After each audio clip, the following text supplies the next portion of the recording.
Okay, these are some, we'll call it review sessions on certain words that perhaps we don't remember ever seeing before, but might be in books that we might have heard of, but we're not really sure. So, Sinbad the Sailor.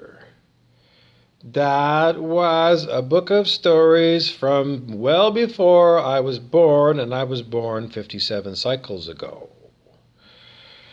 But Sinbad the Sailor, they did make it into a movie, and when I was a boy, I don't know, very young, I don't know, maybe I was, I don't know, maybe I was, I don't know, between 10 and 17.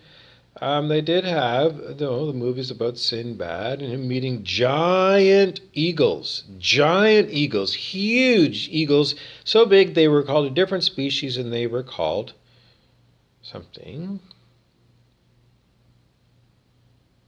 I think, but no, that they were called a roc, R-O-C. Anyways, if you can find that movie, because I think that movie was, even when it was shown at the Capitol Theater next to Victoriaville, it was an old movie. It wasn't an original new release movie. It was a retread from James Mason's days. So, I mean, he was an actor, I think, in the 1950s and 1960s. And when I watched this film, I don't know, or 1980s maybe, but anyways, it was at the Capitol and we loved it. It had hokey special effects. They didn't look like CGI or anything, but they were good enough to, you get into the movie, and it was an exciting movie and it was interesting. James Mason was famous for playing Captain Nemo in the Captain Nemo movies of those ages.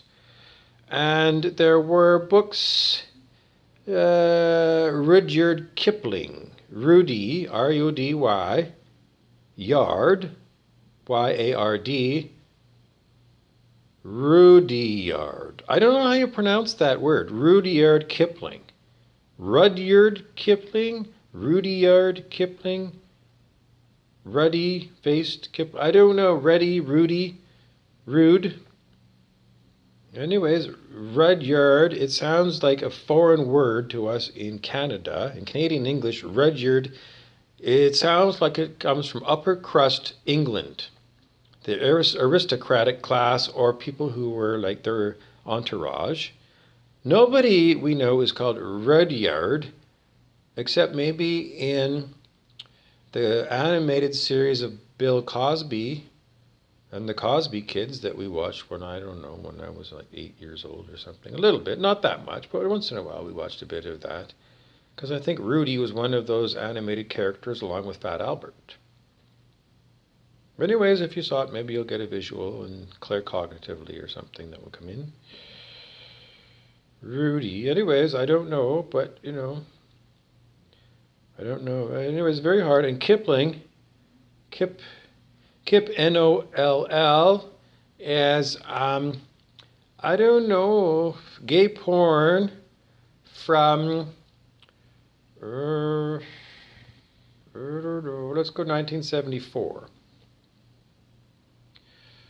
I don't know, it's just stuff, I'm queer, so, over the years you come across these strange little factoids that come about from, looking at queer porno mags or something. But anyways, that was, I don't know, it was before my time, but it was there in, what do you call that, vintage porn?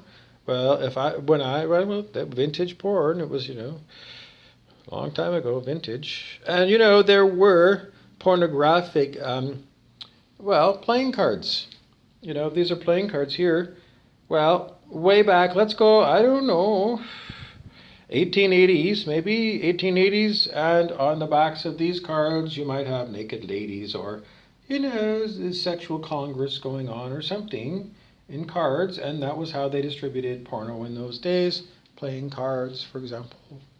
Anyways, so Rudyard Kipling, it was a famous Disney movie, but not probably during our time, because it was, well, I didn't I didn't see it, but I know about it because I don't know.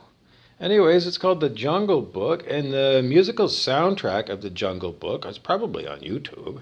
The Jungle Book by Disney is an awesome soundtrack. The music is super good, super awesome. Just love it.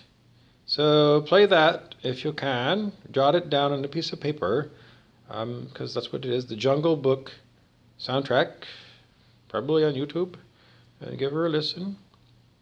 Because we want to bring you, now this jungle that they're talking about is not the jungle of Africa, it's the jungle in India, in the Indian subcontinent, which is the bottom part of the continent of Asia. And remember, Asia is a strange landmass because it's directly connected with Europe. It's an artificial border between, it's a man-made drawn line on a map, the border between Asia and Europe, because there's no difference. It's the same land. It's not like you have to go across a sea to go from Asia to Europe. They're connected by land. It's a man-made border, like the man-made border between Canada and the USA. Doesn't it seem strange that that enormous land mass is arbitrarily cut into Europe, a small chunk of land, and then an enormous chunk of the land is called Asia.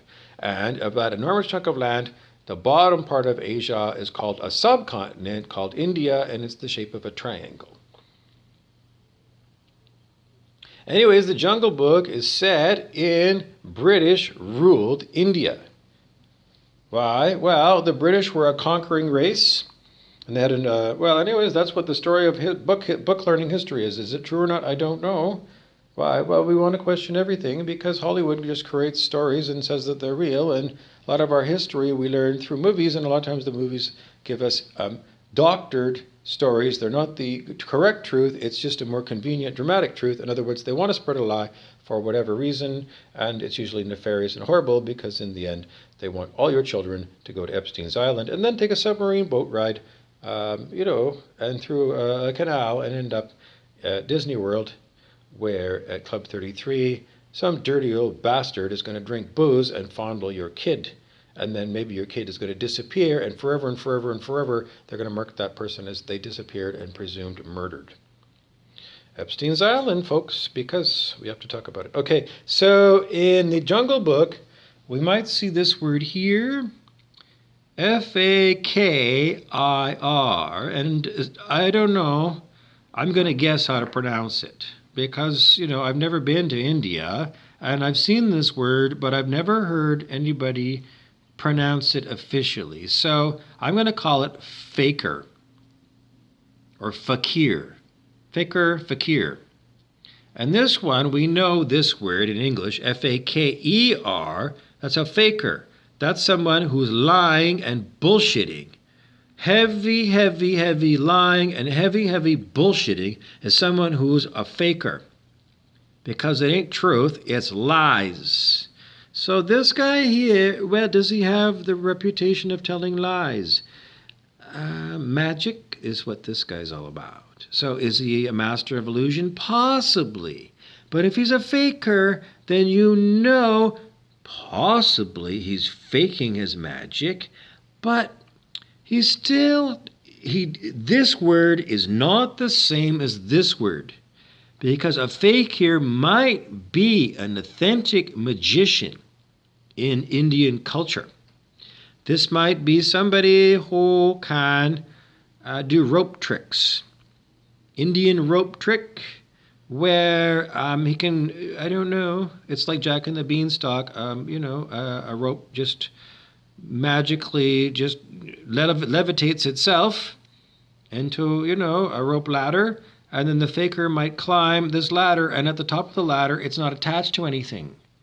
It's a levitating rope ladder, and the fakir might be seen to climb this ladder that's not attached to anything, and it's working against the forces of gravity, and there it is. So an Indian magician, and he's usually a religious kind of fakir, I think. I've never been to India, and I've never met a fakir, but just what, is coming in my mind, in my database, so what I think a fakir is It's just like a religious sadhu, sadhu is what they call them. They're probably Hindu in religion, and they're somehow religious, and they know stuff, and in the end, you as a Western person might come to the conclusion that there's somehow some sleight of hand, smoke and mirrors that allows this street magician, unless he's playing music, because music can give you a mood, you know. I